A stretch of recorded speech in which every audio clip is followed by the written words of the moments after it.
ہم بات کریں گے والدین کے احترام کے حوالے سے کہ از روح قرآن و حدیث والدین کا جو احترام ہے اس کے لیے کیا احکامات ہمیں ملے ہیں. میں چاہتا ہوں اس پر ڈاکٹر صاحب کچھ فرمائیے. بسم اللہ الرحمن الرحیم. رب اشرح لی صدری ویسر لی امری واحلل عقدۃ من لسانی یفقہوا قولی. دیکھیں سب سے اہم بات تو یہ ہے کہ رب العالمین اللہ تبارک و تعالی جو خالق کائنات ہے وہ والدین کے حقوق قرآن مجید فرقان حمید میں بیان فرما رہا ہے. اور صرف یہیں پر بات ختم نہیں ہوئی. وَقَضَىٰ رَبُّكَ أَلَّا تَعْبُدُوا إِلَّا إِيَّاهُ وَبِالْوَالِدَيْنِ إِحْسَانًا. اس کے بعد مزید فرمایا کہ ان کاموں سے بچنا ہے, ان الفاظ کو استعمال نہیں کرنا اور ان کے ساتھ اس طرح کا معاملہ رکھنا ہے.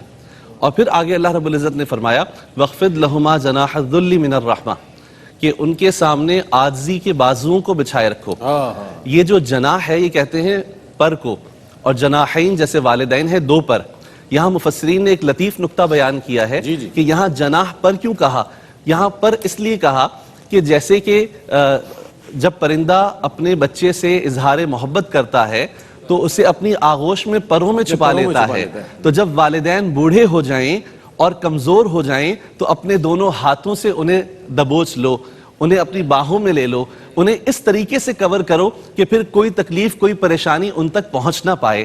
اور دوسرا مفہوم یہ لکھا کہ جب پرندہ بلندی سے نیچائی کی طرف آ رہا ہوتا ہے تو نشر جناحہ اپنے پروں کو پھیلا دیتا ہے, اور جیسے جیسے نیچے آتا ہے خفض جناحہ اپنے پروں کو سمیٹتا ہے. تو جب ان والدین کے سامنے تمہاری اڑان کبھی اونچی ہو جائے, تمہیں اللہ تعالیٰ کوئی منصب دے دے, کوئی مرتبہ دے دے, تمہیں کوئی اچھا مقام مل جائے, تو اس اڑان بھرتے ہوئے بھی یہ یاد رکھنا کہ تمہاری یہ اڑان انہی کی وجہ سے ہے. تو اپنی اڑان کو نیچے رکھنا, اپنی اڑان کو اونچا نہ کرنا, ان کے ادب کو ملحوظ رکھتے ہوئے اپنی زندگی ان کے ساتھ گزارنا. اور ہر طرح سے یعنی یہ کنایہ ہو گیا عاجزی اور انکساری کے لیے کہ ان کے ساتھ ایسے رہنا کہ ان کی تمام ضروریات کا, تمام باتوں کا خیال رکھو اور کہیں کسی قسم کی کمی نہ ہونے پائے. اور آپ اندازہ لگائیے وَقُلْ رَبِّ ارْحَمْهُمَا كَمَا رَبَّيَانِي صَغِيرًا, ان کے لیے دعا بھی کرنا. اللہ رب العزت دعا کی تعلیم فرما رہا ہے. اور سیدنا ابو ہریرہ رضی اللہ تعالیٰ عنہ اس آیت پہ جس انداز سے عمل کرتے ہیں, یہ عمل ہمیں تاریخ کی کسی بھی کتاب میں نہیں ملتا. راوی لکھتے ہیں کہ سیدنا ابو ہریرہ رضی اللہ تعالیٰ نے ایک تو یہ عمل کیا کہ ہمہ وقت والدین کی خدمت کرنی ہے. پھر یہ جو دعا ہے رب ارحمہما کما ربیانی صغیرہ, اس میں غائب کے صیغے ہیں. آپ جب اپنی والدہ کے کمرے کے دروازے پر جاتے گھر سے نکلتے ہوئے تو پہلے سلام عرض کرتے, والدہ جواب دیتی, اور اس کے بعد والدہ کی خدمت میں عرض کرتے رحمک اللہ کما ربیتنی صغیرہ کہ اے میری ماں اللہ تعالیٰ تجھ پر رحم فرمائے جیسے تو نے بچپن میں میری پرورش کی.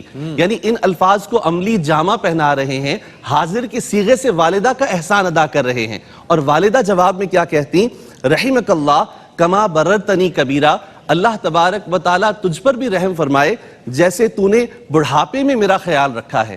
یہ ایک مختلف انداز ہے جو ہمیں تفسیر اور کتب کے اندر ملتا ہے کہ اس انداز سے دعا کرنا, اور پھر زہ نصیب کے والدین حیات ہوں تو انہیں کہنا اور ان کی اگر تائید مل جائے تو یہ خوش نصیبی کی علامت ہے. شعب الایمان میں حدیث آتی ہے, رسول کریم صلی اللہ علیہ وسلم نے فرمایا من قبل بین عینیہ امہ کان لہ حجابا من النار, کہ جس نے اپنے والدین کی والدہ کی دونوں آنکھوں کے درمیان میں بوسہ دیا اللہ تبارک و تعالیٰ اسے جہنم سے آزاد کر دے گا. ہمیں اپنے رویوں پر غور کرنا چاہیے, اور اگر اللہ تعالیٰ نے ہمیں والدین کی نعمت دی ہے تو کما حقہ کوشش کرنی چاہیے کہ ہمارے کسی بھی عمل سے انہیں تکلیف نہ پہنچے, ان کا بھرپور خیال رکھیں, کیونکہ بعض چیزیں ایسی ہوتی ہیں جو دنیا میں ہی ہمارے سامنے آتی ہیں. تو خدا نخواستہ اگر ہم نے بے احتیاطی کی تو کل کو ہماری اولاد ہمارے ساتھ یہ کرے گی تو اس وقت ہمارے تاثرات کیا ہوں گے. اس لیے ہمیں والدین کے ساتھ اچھا سلوک کرنا چاہیے.